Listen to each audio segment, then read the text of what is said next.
കൊല്ലൂരിൽ വാഗ്ദേവതയുടെ സന്നിധിയിൽ വൻ ഭക്തജന തിരക്കാണ് 2 ദിവസമായി അനുഭവപ്പെട്ടുകൊണ്ടിരിക്കുന്നത്. തിരക്ക് കണക്കിലെടുത്തുള്ള ക്രമീകരണങ്ങളെല്ലാം അവിടെ ഒരുക്കിയിട്ടുണ്ട്. ബൈന്ദൂർ, ഉടുപ്പി ഭാഗങ്ങളിൽ നിന്ന് പ്രത്യേകം ബസ് സർവീസുകൾ നടത്തുന്നുണ്ട്. ഡോക്ടർമാർ അടങ്ങുന്ന മെഡിക്കൽ ക്യാമ്പ്, ഭക്തർക്കുള്ള അന്നദാനം എന്നിങ്ങനെയുള്ള എല്ലാ സംവിധാനങ്ങളും ഏർപ്പെടുത്തിയിട്ടുണ്ട്. നാളെയാണ് വിജയദശമി. രാവിലെ 3 മണിയോടുകൂടി തന്നെ വിദ്യാരംഭ ചടങ്ങുകൾ ആരംഭിക്കും. കൊല്ലൂരിൽ നിന്ന് രഞ്ജിത്ത് രാമചന്ദ്രനും ഭവ്യ പാർവതിയുമാണ് തത്സമയം ചേരുന്നത്. രഞ്ജിത്ത്, ഭവ്യ, കഴിഞ്ഞ ദിവസങ്ങളിലടക്കം വലിയ തിരക്കാണ് കൊല്ലൂരിൽ അനുഭവപ്പെടുന്നത്. ഇനിയിപ്പോൾ അത് മൂർധന്യാവസ്ഥയിലേക്ക് എത്തുന്ന സാഹചര്യമാണ് ഉണ്ടാവുക. രാവിലെ അവിടെ എങ്ങനെയാണ് ഭക്തജന തിരക്ക്? എന്തൊക്കെയാണ് അവരുടെ പ്രതികരണങ്ങൾ?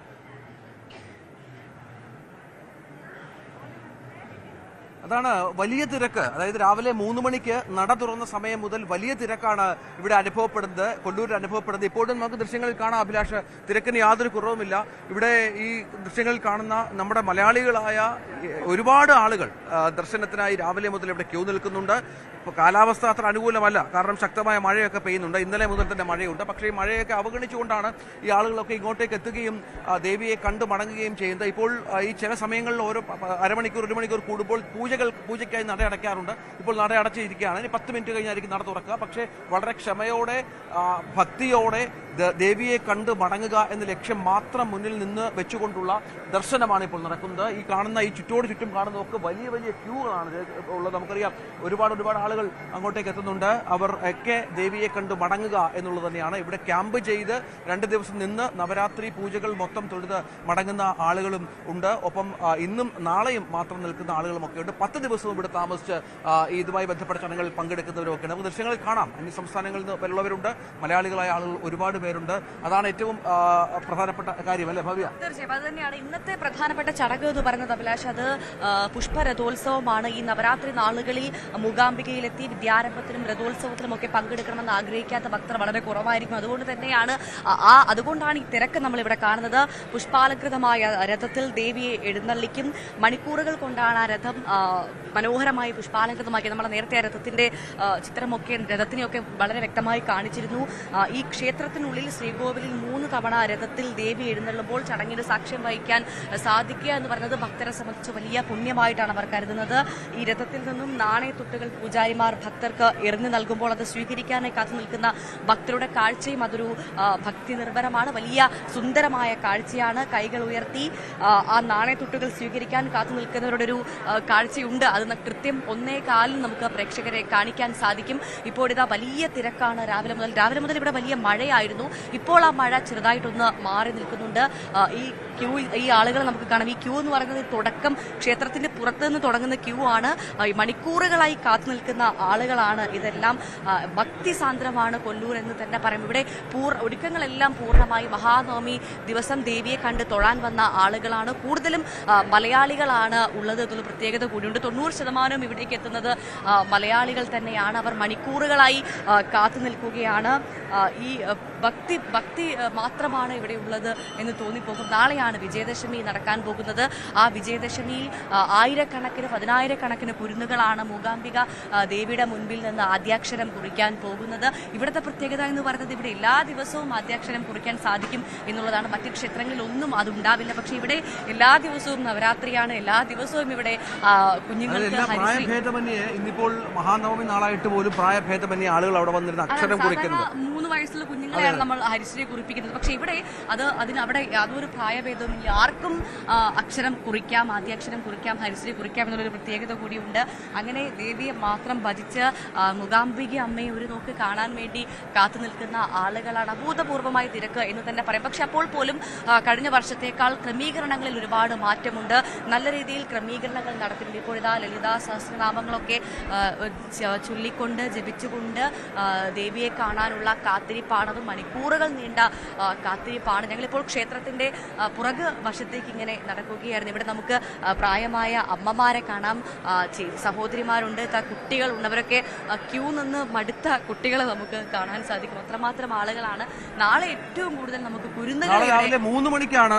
നമ്മൾ ട്രസ്റ്റിയോട് സംസാരിച്ചു, തന്ത്രിയോട് സംസാരിച്ചു. 3 മണിക്കാണ് അക്ഷരം കുറിക്കുന്ന ചടങ്ങുകൾ, വിദ്യാരംഭ ചടങ്ങുകൾ ആരംഭിക്കുക എന്നുള്ളതാണ്. അതിനൊക്കെ ഇപ്പോൾ തന്നെ ആളുകൾ പല സ്ഥലങ്ങളിലായി ക്യാമ്പ് ചെയ്ത് കുഞ്ഞുങ്ങളടക്കം ഇവിടെ എത്തിയിട്ടുണ്ട്. രാവിലെ 3 മണി മുതൽ 12:30 വരെയാണ് വിശിഷ്ടമായ ആ ചടങ്ങ് നടക്കുക. ഇവിടെ അക്ഷരം കുറിക്കുക എന്നുള്ളത് ഒരുപാട് ആളുകളുടെ, ഒരുപാട് മാതാപിതാക്കളുടെ സ്വപ്ന സാഫല്യമാണ്. തന്റെ കുട്ടിയെ ഇവിടെ കൊണ്ടുവന്ന് ആദ്യാക്ഷരം കുറിപ്പിക്കുക എന്നുള്ളത്. അതിനുള്ള സന്തോഷത്തോടു കൂടി എല്ലാവരും ഇവിടെ വന്ന് നിൽക്കുന്നു, ഇന്ന് ദർശനം നടത്തുന്നു, നാളെ രാവിലെ ആദ്യാക്ഷരം കുറിക്കുന്നു, സംതൃപ്തിയോടെ മടങ്ങുന്നു. എല്ലാ ക്രമീകരണവും വളരെ വിപുലമായ ക്രമീകരണങ്ങളുണ്ട്.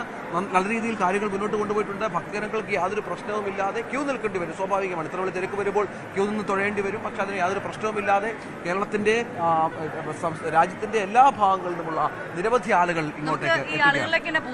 ചോദിക്കാം, എവിടുന്നാ വരുന്നത് ചേച്ചി? വടകര. ആദ്യമായിട്ടാണോ വരുന്നത്? ആദ്യമായിട്ടാണ് വരുന്നത്. എങ്ങനെയുണ്ട് കാര്യങ്ങൾ? എങ്ങനെയുണ്ട്? നല്ല രഥോത്സവം കാണാനുള്ള തയ്യാറെടുപ്പാണ്. ഇപ്പോഴേ കാത്തു നിൽക്കുക അല്ലേ? 1:15 അതെ. കുടജാത്രയിലൊക്കെ പോയോ? ഇല്ല ഇല്ല, പോവാണല്ലോ. പോണെന്നുണ്ടോ? കഴിഞ്ഞിട്ട് പോണം. എങ്ങനെയുണ്ട് തിരക്ക്? എങ്ങനെയുണ്ട്? നല്ല തിരക്കാ.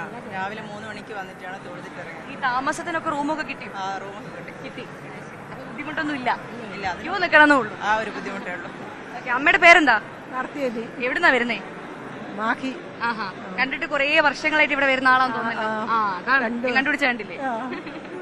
എന്താ അമ്മയുടെ പേരെന്താ? ചെതി. കുടജാത്രയിലൊക്കെ പോയാലോ?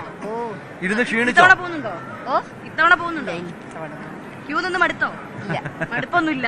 ഇല്ല അല്ലേ? ഇല്ല, അമ്മയെ അർപ്പിച്ചിരിക്കുവോ? ഓ 17 കൊല്ലായി വരുന്നുണ്ട്. എല്ലാ വർഷവും വരും അല്ലേ? എല്ലാ വർഷം. ഇക്കൊല്ലം ഇപ്പം 4 കൊല്ലായി വർഷം വരാതെ. കാലിന്റെ മുട്ടിന് പ്രശ്നമായിട്ട് ഇപ്പൊ ഒന്നുമില്ല. ഇപ്പൊ ഒന്നുമില്ല, എല്ലാം സുഖമായി. എല്ലാം ശരിയാക്കി തന്നു അമ്മ. ഓ ഓപ്പറേഷൻ ചെയ്തത് 2 കാലും. സുഖായിരിക്കട്ടെ. അതാണ്. ചേട്ടന്റെ പേരെന്താ? സുഷീർ. എവിടുന്നാ വരുന്നേ? തൃശ്ശൂര്. കുറെ നേരമായോ ക്യൂ നിൽക്കുന്നു? എങ്ങനെയുണ്ട്? നല്ല തിരക്കുണ്ടോ? സാധാരണ ഉണ്ടാവുന്നതിനേക്കാളും കൂടുതലാണോ അല്ലെങ്കിൽ കുറവാണോ? ഞാൻ ആദ്യമായിട്ടാണ് ഈ മഹാനവമിക്ക് വരുന്നത്. ബാക്കി വരുമ്പോഴത്തേക്കാളും തിരക്കുണ്ട്. ഉണ്ട്. അപ്പം സാധാരണ ഉണ്ടാകുന്നതിനേക്കാൾ തിരക്കാണെന്നാണ്. പക്ഷെ ഇന്നത്തേക്കാൾ തിരക്ക് ഒരു പക്ഷേ നാളെ പ്രതീക്ഷിക്കേണ്ടി വരും രഞ്ജിത്ത്. കാരണം നാളെ വിജയദശമിയാണ്. കുഞ്ഞുങ്ങളെ എഴുത്തിനിരുത്തേണ്ട ദിവസമാണ്. പൂജ എടുക്കുന്ന ദിവസമാണ്. ഇന്നലെ എന്തായാലും അക്ഷരങ്ങളെ മനസ്സിൽ ധ്യാനിച്ചുകൊണ്ട് കുട്ടികളെല്ലാവരും പുസ്തകങ്ങളുമായി, മുതിർന്നവരാണെങ്കിൽ ആയുധങ്ങളും അവരുടെ കലാ ഉപകരണങ്ങളും ഒക്കെ പൂജയ്ക്ക് വെച്ചിരിക്കുകയാണ്. അത് നാളെ എടുക്കുകയാണ്. അപ്പോൾ സ്വാഭാവികമായും നാളെ ഇതിനേക്കാൾ തിരക്ക് നമ്മൾ പ്രതീക്ഷിക്കണം. ഉറപ്പായും. അതിനുള്ള ഇപ്പോൾ തന്നെ ഈ മഹാദേവ ദിവസം തന്നെ വലിയ തിരക്കുണ്ട്. നാളെയും അത് ഉണ്ടാവും. ഇന്ന് എനിക്ക് തോന്നുന്നു മുഴുവൻ സമയവും നട ദർശനത്തിനായി ഉണ്ടാവും. അതാണ് മനസ്സിലാക്കേണ്ടത്. ഒരു അമ്മ നോക്കുന്നുണ്ട്. അമ്മയുടെ പേരെന്താ? യശോദ. അമ്മ എവിടുന്നാ വരുന്നേ? കണ്ണൂർ. കണ്ണൂരിനാണ്. അമ്മയുടെ മൂകാംബിക അമ്മയുടെ ഭക്തയാണോ? എല്ലായിടത്തിലും പോവാറുണ്ടോ? ഇവിടെ വന്നിട്ട് കുടജാതിരിയൊക്കെ പോവോ? പോക്കുണ്ട്. ഇപ്പം കുറച്ച് വയ്യാതുകൊണ്ട് അങ്ങനെ പോവാറ്. ഇങ്ങനെയൊന്നും വയ്യേക്കൊന്നും തോന്നില്ലല്ലോ. കണ്ടിട്ട് ആള് ഭയങ്കര എനർജറ്റിക്കാണ്. എത്ര വയസ്സായി? 70 വരെ.